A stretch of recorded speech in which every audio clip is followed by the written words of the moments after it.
The U.S. economy needs its 30 million small businesses. Small businesses need banks to lend. That's the fuel for this growth engine. And banks, they need this line of business to run profitably. How? Let's find out on the BAI Banking Strategies Podcast. I'm Rachel Koning-Beals, joined by Moody's Senior Director, Laurence Stock. Laurence has decades of experience helping financial services firms prosper at the point where capital, technology, and creating efficient processes come together. Lucky for our industry, he's going to help us make sense today of what that means for small business lending. How banks can leverage technology, meaning their own tech, and from partnerships to better compete for clients in the small business lending space.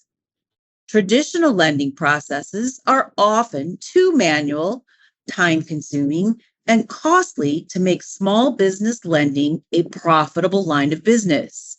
It doesn't have to be that way, says Laurence Stock of Moody's. Let's start at a high level. How valuable is it for banks to make capital available for SMBs? This sector, often out of necessity, they're borrowing anywhere they can. They're putting it on a credit card, their needs. They're tapping friends and family, or unfortunately, they run out of options. So in your view, what is it about this market segment that's so important to the banking sector, to local economies? It's one that banks can't afford to ignore, I would argue. What do you think?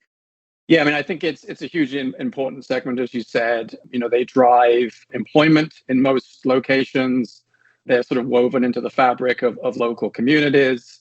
And if you ask small business owners, if you look at the surveys, their number one issue typically is access to capital. So they're very creative about how they get that. But the ease of bank-provided capital that exists for kind of commercial customers just doesn't exist in small businesses, right? So they need the capital. And so that's a sort of huge issue for them as businesses, and one that kind of resonates across all the research that's done into what drives small businesses. On the banking side, on the lender side, why is it important? Well, small businesses can become large businesses. Small businesses drive local economics, as I mentioned. It's a key differentiation point for lenders that are focused on their local communities to be able to lend to those small businesses. They're chronically underserved by larger lending institutions. And so there's definitely two sides to this. The businesses need access to capital. It's one of their key constraints on growth. And then lenders have some real advantages as to why they would do that. It's a tip of the spear product. Typically, you can bring in deposits, you can bring in banking relationships if you're willing to lend. You can bring in connections to business owners. Business owners have founders, they have wealth, they have insurance needs. And so there's just more and more layers to why this is important, both to the businesses and also to the lenders. Why, though, has this been a market segment that perhaps historically banks have been underserving and may still be underserving? I think there's a couple of components here. I think there's a structural component, which is where does small businesses, small, medium-sized enterprises, where do they live? If you're a lender, at the very low end, you're talking about sole proprietors, which are sort of one small notch above the consumer segment. At the upper end, you're at the low end of commercial. And so, what's the right way to service that segment? Do you try to service them through your kind of retail network? Do you put them into the commercial group? But now you've got really small transaction sizes for lenders who want to go after the big deals. And so I think institutions often struggle with where's the right home for this. And you'll actually see this group sometimes kind of bounce between those two over time. There's a hard economics, which is, you've got to be generating income. That's what that's what lenders want to do. And I think there's a how do we service them challenge. And I think the combination of those two makes it a hard nut to crack for a lot of organizations. And I think that attention gets diverted elsewhere, even though I do think there is this belief that it's an important segment, but it's one that has challenges. If banks need to be in the money-making business, is there a piece to this? How do you sort of price this line of business? How do you differentiate? You can't just make it sort of a value add pricing, and you certainly shouldn't make it one size fits all, right? So talk to us a little bit about the pricing component here then.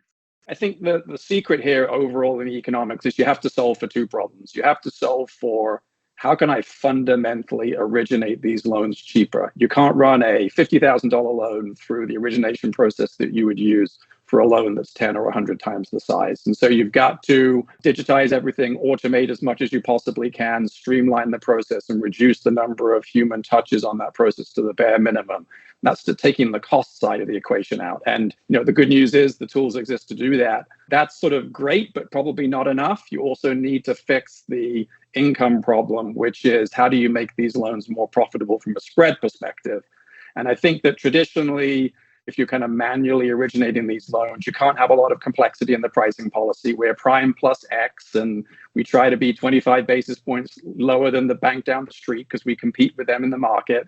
But what these new solutions offer is the ability to price risk. And so not everyone's going to pay the same price. And so we can understand the risk of the business, the risk of the credit history of the owners, the geography, or whatever factor you want to take into account. And you can run much more nuanced pricing and get more spread. And then there's also the issue of convenience. I mean, it's really not up for debate anymore. Small business owners will pay for convenience. They don't want to spend any more money than they have to, but they want products that are easy to access, that are convenient and streamlined, and they will pay for that. And I think the proof exists to demonstrate that. So I think you have to solve kind of both sides of the equation. Thanks for addressing that. I'm going to push you a little bit on it, though, because it's hard because banks are trying to solve for this. We see it in the data and also anecdotally.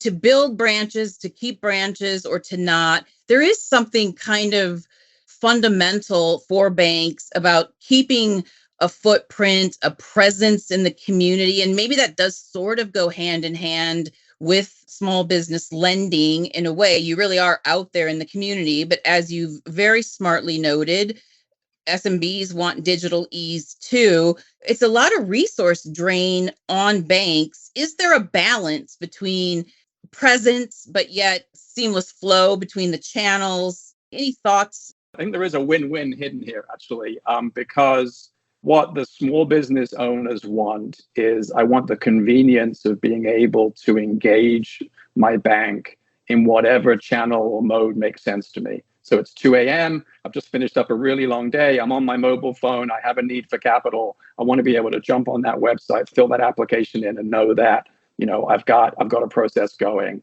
But I also, if I did that, I want to be able to walk into the branch and ask the branch manager, hey, I'm having an issue understanding something here, or I need help, or I want to call the call center. And so, I don't love the words omni-channel, but you need to be able to have a process that can span those channels and have the small business owner be able to elect how to engage. Now, the flip side of that is some of those channels are much cheaper for the bank to actually support. We've seen very successful call center programs with small business owners. We've seen great adoption of self-service applications, for example. So small business owners will do their part of making these transactions cheaper for the lender. And I think it also solves for the challenge in the branches, because to your point, you need that local presence. You need to be physically in the community as well as banking into the community.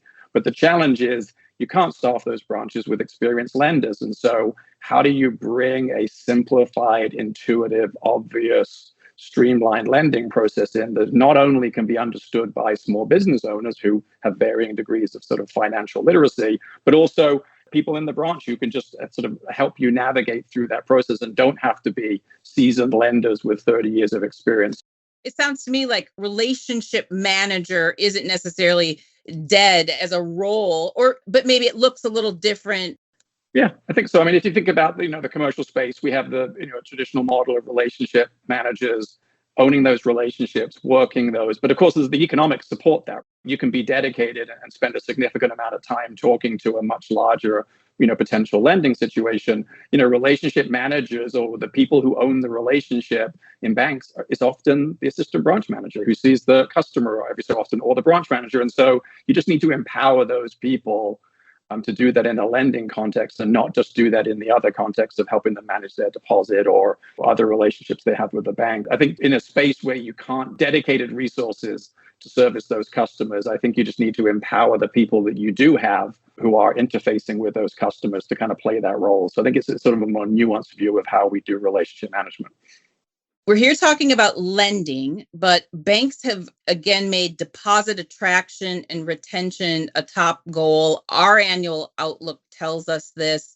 Can we draw a link between small business customers, lending customers, and deposit stickiness?